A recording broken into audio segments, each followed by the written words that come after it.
Salam, salam, outsider, le débrief commence maintenant. C'est la triste nouvelle de la journée, c'est ce qu'on a appris aujourd'hui, le forfait de Sadio Mané. Franchement, en toute honnêteté, j'ai envie de vous dire que en ce moment, les mots me manquent parce que voilà, je suis triste en fait. Je suis triste, je pense, comme n'importe quel Sénégalais, comme n'importe quel fan de football. Quand il y a la Coupe du Monde, quand il y a cette grand événement-là footballistique, tu as envie de voir les meilleurs sur le terrain, tu as envie de voir, je dis bien, les stars présentes. Et malheureusement, aujourd'hui, il y a plein de facteurs qui font que, voilà, il y en a plein qui sont en train de tomber un par un. Le calendrier a été chargé, ça, je pense que c'est un fait. Pas besoin de revenir là-dessus, pas besoin de remuer le couteau dans la plaie. Nous tous, on le sait, le calendrier a été chargé. Et aujourd'hui, voilà, on perd Sadio Mané. C'est un joueur très important, je pense. C'est pas la peine de beaucoup débattre. C'est un joueur très important. C'est un joueur, je dis bien, irremplaçable dans cette équipe nationale-là parce que je me dis, il n'y a pas un mec qu'on peut ramener qui va remplacer Sadio Mané, ça c'est sûr et certain. C'est le meilleur joueur de l'histoire de notre football, à mon humble avis, franchement, avec tout le respect que j'ai pour tous les autres joueurs qui ont été là avant lui. Mais Sadio Mané, il a repoussé les limites. Franchement, il a repoussé les limites, que ce soit en termes de professionnalisme dans sa carrière en club et de ce qu'il a eu à faire en équipe nationale.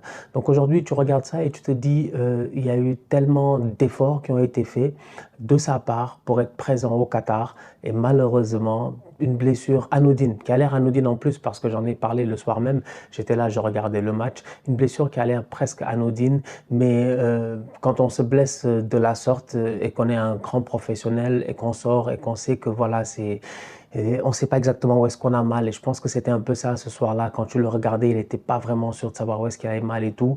Finalement, apparemment, on parle d'une blessure au genou. C'est ce que nous ont annoncé aujourd'hui les médecins de l'équipe nationale du Sénégal. On parle d'une blessure au genou. Donc voilà, on a perdu un grand joueur. Il va devoir même peut-être faire une opération. Apparemment, c'est comme je vous dis, les mots me manquent en fait. Il y a plein de choses qui viennent dans ma tête parce que je me dis, voilà, pour moi, c'était la Coupe du Monde de Sadio. C'était la suite de l'année de Sadio, après ce qu'il a fait à la Coupe d'Afrique, après nous avoir offert cette CAN-là avec le groupe, après nous avoir, je dis bien, qualifié pour la phase finale de Coupe du Monde sur un penalty à domicile et tout. Son leadership, tout ce qu'il a eu à faire en fait. Et ça, je pense que tous les joueurs de l'équipe nationale seront d'accord là-dessus. C'est un gars important. Voilà, quand tu perds un joueur comme ça, ben, c'est sûr que tu perds les mots. Donc franchement, aujourd'hui, je ne sais même pas quoi vous dire en fait. Je sais même pas quoi vous dire. Je viens, je fais la vidéo parce que je sais que vous allez tous me demander, ouais, Stan, qu'est-ce que tu trucs? Mais des fois, j'ai même pas envie vraiment de faire une vidéo parce que je me dis, il n'y a pas grand-chose à dire en fait, à part être triste pendant une journée peut-être, et digérer et passer à autre chose parce qu'on a une Coupe du Monde à jouer, quoi, en fait, aussi d'un autre côté. Et comme je dis, j'ai mal pour Sadio, ça je l'ai dit dès le début. J'avais pas mal parce que, je sais pas, j'avais juste mal pour lui. C'est lui en tant qu'être humain, en tant que personne. Je trouve qu'il mérite de jouer sa Coupe du Monde, tu vois. Il aurait mérité cela. Mais là, la vérité, c'est que on a un mondial à jouer. Il va falloir que le groupe se lève. Il va falloir que le collectif soit au top. Il va falloir que les boys de Aliou Cissé, ils se gèrent.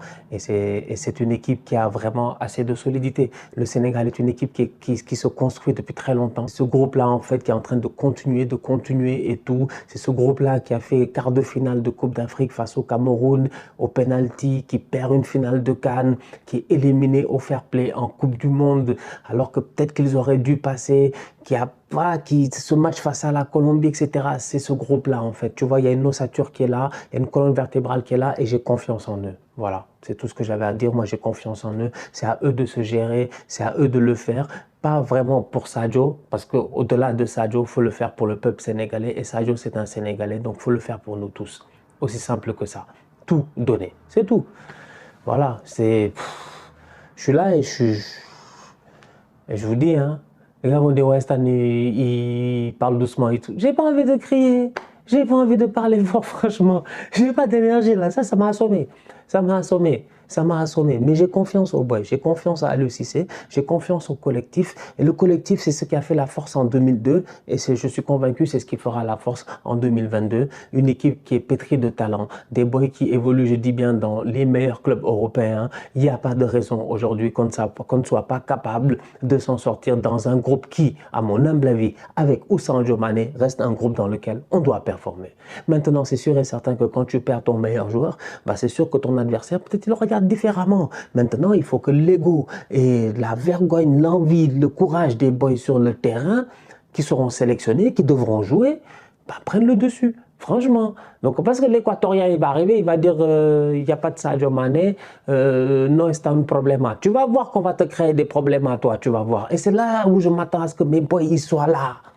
Ils se lèvent. Mes Crépin, franchement, mon Ismaël Sarr, qu'il arrête d'être un attaquant. C'est-à-dire qu'il y a tant de facteurs qui font que cette équipe-là, pour moi, elle peut réussir, mais ça dépend aussi au-delà du collectif, parce que je sais que les Sénégalais sont soudés et ils le seront durant cette compétition, mais au-delà du collectif, il faudrait qu'individuellement parlant, il y en a qui prennent leurs responsabilités, et je m'attends à cela. Il n'y aura pas de Sadio Mané, à mon humble avis, dans le système de jeu d'Aliou Cissé, ça ne change pas grand-chose. Ça ne changera pas grand-chose. Vous-même, vous le savez, Aliou va venir, il va blender, je dis. La Coupe du Monde, pour la gagner, il ne faut pas encaisser beaucoup de buts. Et le Sénégal partira pour ne pas encaisser beaucoup de buts. Maintenant, devant, comme je le dis, il va falloir que les boys, ils se gèrent. Mais derrière, je m'attends à cette solidité-là.